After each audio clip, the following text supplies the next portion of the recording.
Today is the last day to register to vote in the November 4th election, and while there are not a lot of races on the ballot, there are some substantial changes to the Texas Constitution that really need your input. Yeah, big ones. Let's get right to ABC 13's Tom Abrams with more, joining us now on what voters should look out for. Tom. It does seem like it's always election season, doesn't it? Yes. Well, there are 17 proposed constitutional amendments on the ballot this November 4th.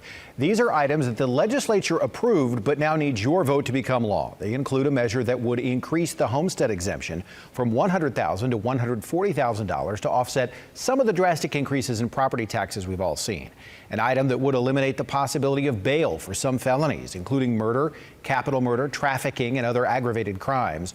Also, the creation of a Texas water fund to help pay for the state's increasing water infrastructure needs, and $3 billion to create the Dementia Prevention and Research Institute of Texas and establishing a Dementia Prevention and Research Fund, that being a pet project of the Lieutenant Governor. There are also a handful of tax relief proposals for businesses and for family trusts that are also on the ballot.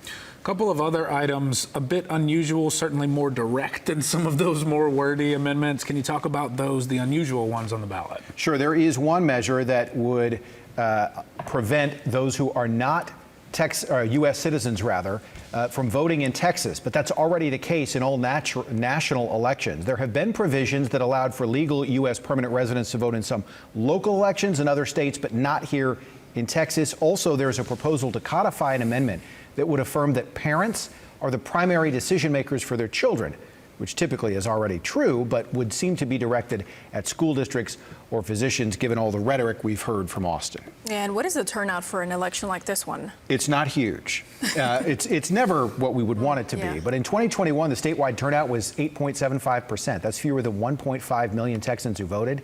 In 2023, their turnout was 14.4%, and more than 2.5 million voted. And expect that with property tax measures on the ballot, as it was 2 years ago, those numbers would be somewhere in that 14 to 15% range.